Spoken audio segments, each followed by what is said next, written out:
Cher Lozérien, que j'ai rencontré si souvent dans votre pays de neige, eh bien, je vais répondre à vos questions. Comment je suis devenue conteuse? Voilà. Ouais. Eh bien, déjà, quand j'étais petite, j'adorais quand la maîtresse, mademoiselle André, elle me demandait de lire à voix haute dans le livre de lecture.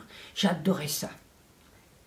Un peu plus tard, vers 10-12 ans, c'est moi qui ai été chargée dans la famille de rédiger les cartes de vœux qui partaient ensuite par la poste dans la famille et les amis. Mais alors, c'est clair, des histoires, des vœux, mon destin était tout tracé, j'allais devenir une fée. Problème, je n'ai jamais trouvé de baguette magique.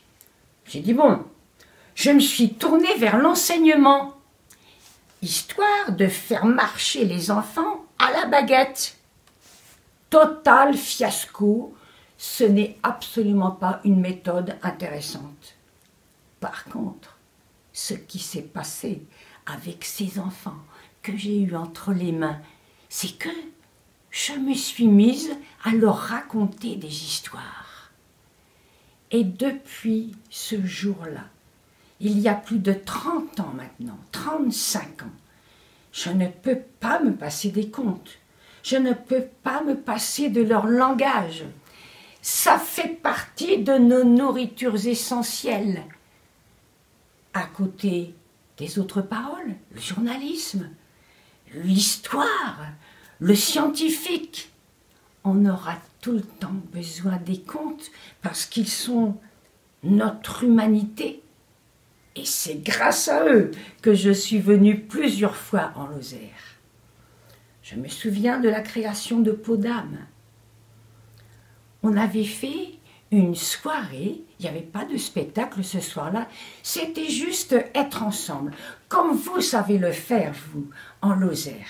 Il y avait un buffet, et puis, il y avait une chorale à laquelle participait Mado des Ours, une chorale de chants révolutionnaires.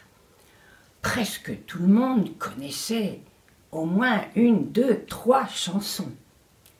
Mais ceux qui connaissaient toutes les paroles, c'était Angelita Bettini, résistante, internée au camp de Rio Croce. Et puis son mari, Yves, résistant lui aussi. Il y avait Michel del Castillo aussi, qui chantait. Et on se réchauffait tous ensemble aux paroles des chants. Et puis au regard pétillant d'Angelita. Nous étions dans la salle. Dehors, la neige tombait. Sur un arbre, à côté de la salle, il y avait une mésange, toute frigorifiée. Mais elle restait là, parce qu'elle attendait son amie la colombe. Et elle regardait tomber la neige en l'attendant. La colombe est arrivée, elle s'est posée à côté. Elle était dépitée.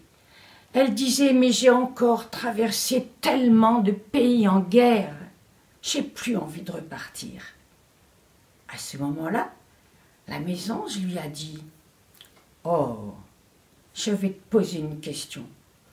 Est-ce que tu sais combien pèse un flocon de neige ?»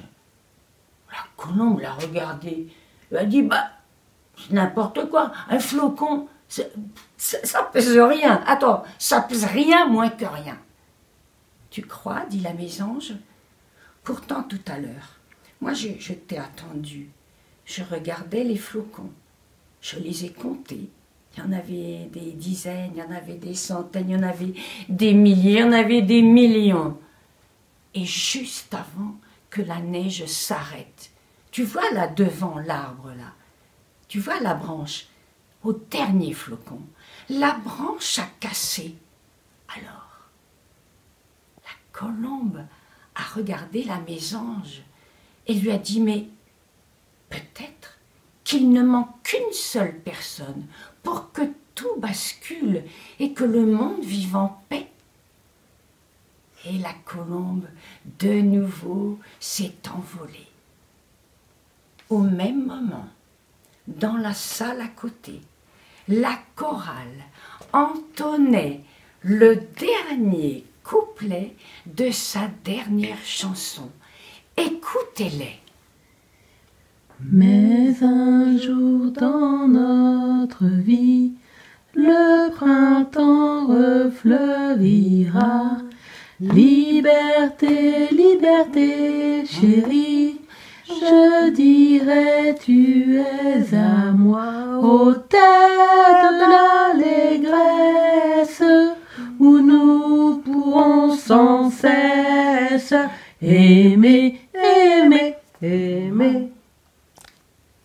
À bientôt au mois de juin.